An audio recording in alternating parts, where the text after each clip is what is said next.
I've waited 8 years to do this. I'm going to start with who I am, a little bit of what I'm going to be talking about. I used to be a professor of psychology.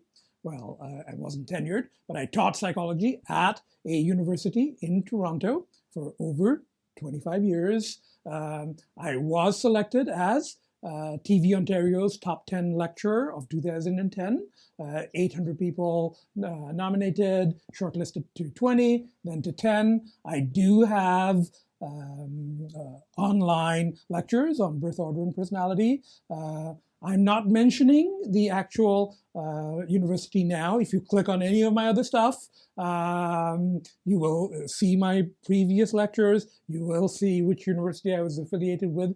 I'm not mentioning it for now because I want to make it clear that I am not associated with any institution. I am a free agent. And this is what I wanted to do. 8 years ago, when I left teaching, I felt a little restricted. I felt burnt out. And I wanted to do some of my own stuff, say what I wanted to say, do some writing. I have done a lot of writing, but I never got around to the podcasts. I never got the opportunity.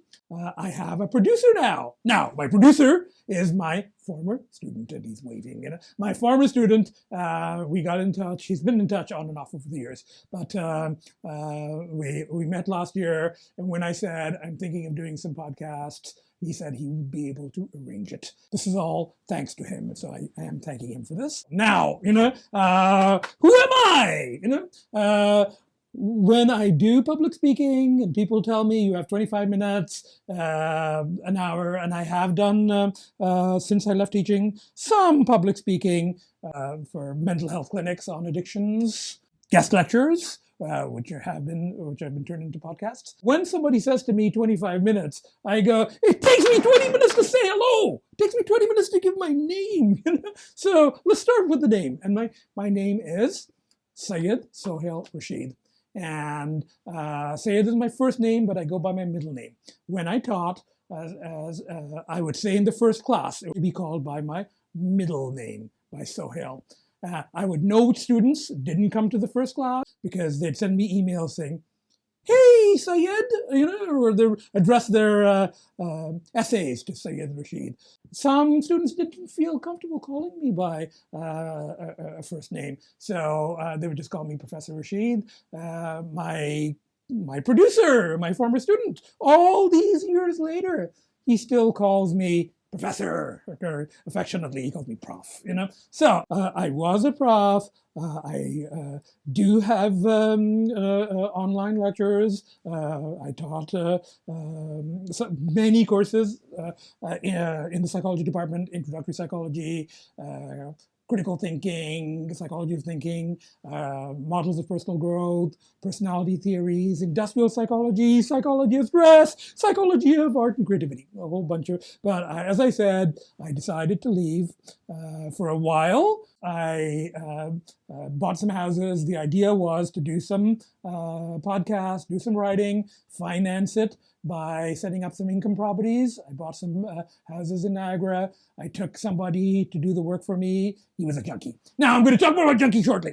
I've had lots of interactions with quote junkies unquote over the years, and I have had addictions. I was completely clean from 1994. I stopped drinking. My first thing was really alcohol. Now there are two things. There are two types of addictions. There is substance addictions, and that includes alcohol and other drugs, licit and illicit. So these days, I guess cannabis is licit. I don't like it. We'll talk about it later. You also have process addictions. And this will include things like gambling, and I've had that one too. So gambling and food and sex and collecting. See, and I'm going to talk about this. So I left teaching. I bought these properties. The guy I took with me just happened to be a junkie, a real junkie. I mean, he he injected, and he drank, and he was a very skilled contractor, though. And I kind of enjoyed that whole thing. It was a change from academia. It was kind of refreshing, But after a year and a half, the drama just got to be too much, and I also realized that if I stayed there, I'd start drinking again. I'd start partying. I managed to stay clean. I sold those 3 houses. I bought another property out in the country. Plus, I have been looking after my elderly parents. And in my lectures on birth order, I did talk about how it's one of the responsibilities of the only child, which is what I am, to look after parents when they get older. So now, in addition to being a former prof, an aspiring writer, I am also, a junkie. And I'm using that term, quote, junkie, unquote. Originally, junkie was only referred to people who shot heroin, injected it. Even people who snort heroin, it wouldn't be considered a junkie as such. You had to the original definition was you had to inject it, but the word has expanded. I mean, we say somebody's a classic car junkie. My father, My father is also a crystal junkie, not crystal meth, crystal figurines, like unicorns and, dolphins and all kinds of menagerie of animals. He's got a huge collection of Swarovski crystal, So he's a car junkie, he's a crystal figurine junkie, Now, the 12-step programs, they use the term addict. And when you go to a meeting, you're supposed to say, "Hi, my name is Sohail, and I'm an addict. I'm a compulsive gambler, or I'm an alcoholic, or I'm a drug addict." And one of the meetings I went to, they just shortened it. "Hi, my name is Addict Sohail," and everyone goes, "Hi, Addict Sohail," they chanted, But I don't like addict, I also think that it's important who uses the term and how you use it. And my former student, you remember I talked about the Whorfian linguistic determinism hypothesis? Language determines thought. I had essays on that. But it's who uses the word. Look at the word queer. At one time it was a pejorative. It was derogatory. But it's now been owned. It's been, and personally, I am okay with using the term junkie. One of my influences, one of the people I'm going to be talking about over the next few podcasts, a writer named William S. Burroughs.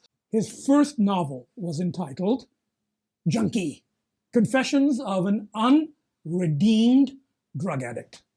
And his later novel, which you've probably heard of, it's called Naked Lunch, And when I first mentioned it to my student, he thought I was saying naked lunch. And I go, no, naked, no clothes, that kind of lunch, And it was made into this wonderful movie by, kind of dark, but it's about addiction. But it was made into a movie by David Cronenberg, You've got, all kinds of stuff in it, He accidentally killed his wife. They were really high on heroin, and he put a glass on her head, and he tried to shoot it off, and he blew her brains out.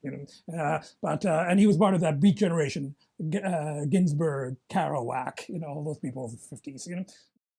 I want to make it clear that I have never done heroin. I have never injected anything.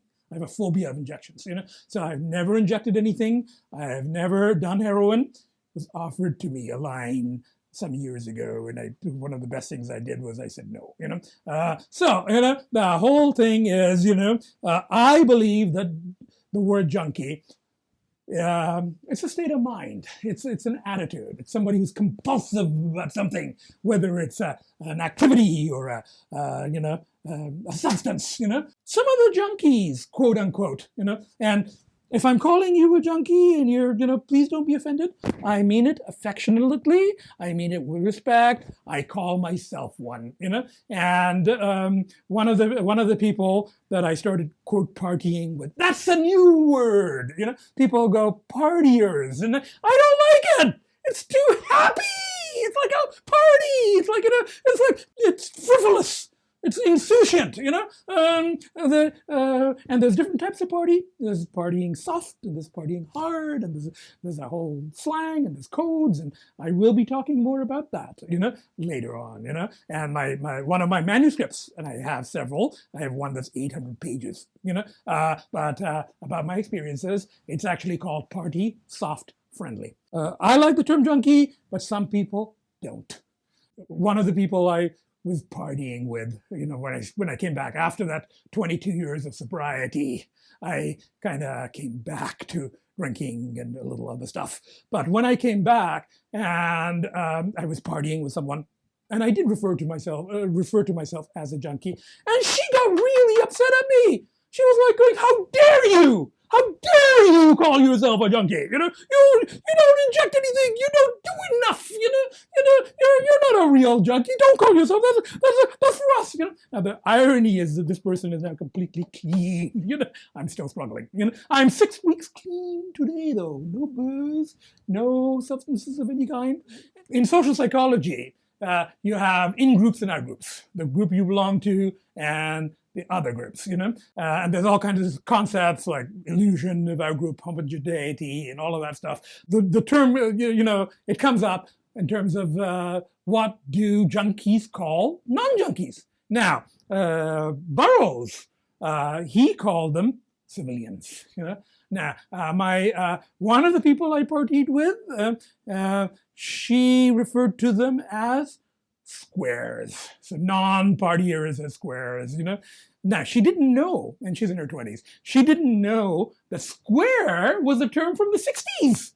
You know, yes, you know, my student didn't know it either. He's like going, "Oh, really?" He's seen Pulp Fiction. Pulp Fiction got square, you know, there was a term from the 60s. Now, the same person, I told her that she looks a little bit like Elizabeth Taylor, and she had no idea who I was, but she's in her 20s. But she had no idea who Elizabeth Taylor is, you know, and I had to explain. I said, you know, she's the Angelina Jolie of her time. She and her husband, they were like the Brangelina. Her husband was Richard Burton, a very famous actor, you know. So I was giving her a compliment and kind of, you know, she didn't get it, you know. And then she looked it up immediately on her phone. She Googled Elizabeth Taylor. She goes, "Yeah, you look a little bit like her." And I go, "I'm just comparing you to one of these beautiful women of the 50s and 60s. And she's like, anyway, so this whole thing, what do we call people? You know, language determines thought. It's how you use it, what you think of it. So I like the term. I'm going to be using it. I don't mean any offense to anyone. You know, when I say junkie, I'm going to mean referring to substance disorders, substance addictions. Now, long time ago, when I was teaching, 1994, I did drink, and I would go to bars after lectures, and I would drink, and it helped me deal, because I'm really an introvert. So the whole performance, it was quite stressful for me when I first started, you know, and I would go off to bars and I would drink, you know, and in 1994, I stopped, you know. There was something that happened, you know, we'll talk about that later, you know, but I kind of hit the wall, as addicts often do, and I stopped drinking for 25 years, you know. But anyway, so I was busy with teaching. I was writing when I could in the summers. I had a Jungian analyst. I went to one 12-step AA, Alcoholics Anonymous meeting, and it just wasn't for me. You know, the whole higher power and the whole chanting and praying, and you know, that 12th step is that once you've been saved, you have to go out and save. And I'm not saying, I want to make something very clear here, that if it works for you, and it helps, 12 steps have helped a lot of people. If it works for you, you know, by all means, you know, I'm happy for you, you know, and I'm not criticizing 12 steps, you know, it works for some people. Just don't say it works for everyone. Now, you know, I am addressing people for whom 12-step programs don't work, you know, and you know, I would like to give people who don't do substances a little bit of an idea of, you know, the whole world has changed a lot from Burroughs' time. Now the dealers, they have apps. You can to see a little flashing snowflake showing where they are, where they're coming. The whole world is different, It's not you met some seedy guy in a subway, in New York, like Burroughs did. The traditional clinical approaches, cognitive behavior therapy, didn't work for me. 12 steps don't. And I've tried. I went to one NA meeting, Narcotics Anonymous. I went to one meeting, and at the break, a guy came to me, but he goes, if you don't come to 2 meetings a day for the next 3 months, you will die. And he goes, our way is the only way. And my response was, if that's the only choice, if it is to become a chanting zombie, or die, I'll choose death. And I know people, who are dying, because they cannot go 12-step. There was a writer from the late 1800s, early 1900s, J.K. Huysmans, and he was a decadent. He was into opium and stuff like that. Back then, it was much more easily available. And he said at one point, he wrote that the decadent has only two choices. One is the barrel of a gun, suicide, or to be born again. In his words, it was the foot of the cross, because that was his, and he did. I mean, he went all out. He became a monk, But if those are the only two choices, then I would choose death too, But I really believe there is a third choice. You can find your own path. That's what I'm suggesting. I have been working on it, I'm not quite there yet, but I've been working on finding my own path. I have some steps. I didn't want it to be steps.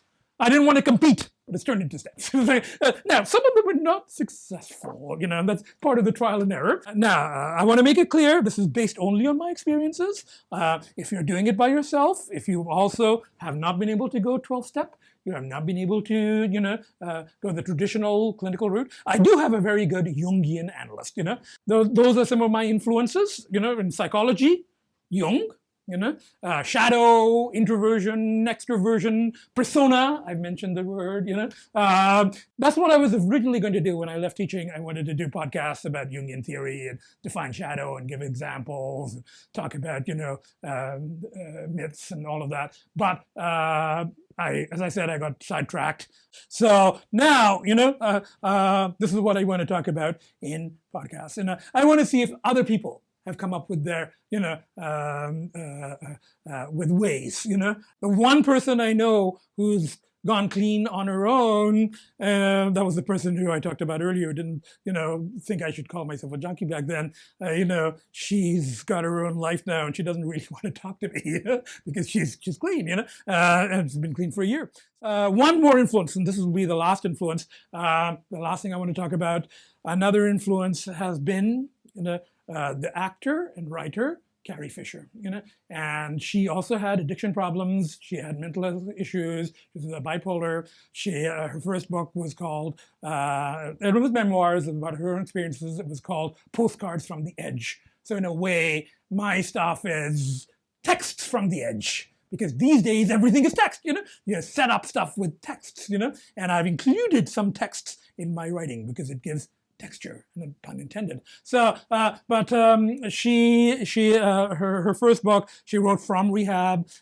She was addicted, or she did cocaine and other drugs on and off. And then she died of a heart attack at age 60, which is the age I'm going to turn very soon. And she died of a heart attack. She had cocaine and MDMA in her system, She writes. She's funny, and she condenses. So she writes about 4 years of addiction, 200 pages. It takes me 800 pages to write a big 6 months, So that's what I do need to find another editor. We're almost out of time. So what I want to say for now is, I'm going to come back. We're going to talk more about this. I'm going to talk about my own system. It's a bit flawed. It's a work in progress. One of my junkie friends, and this was a few weeks ago. This was over 6 weeks ago. I went to see her, and I did do some stuff with her. And she goes, and I told her about my system, and she said, "Well, it's obviously not working because you're here." And I'm like, "Well," I said, it's a work in progress. I said, "It's a bit flawed, but I'm working." 6 weeks! 6 weeks, please! I'll tell you how long I've been clean. So see you next time. Bye.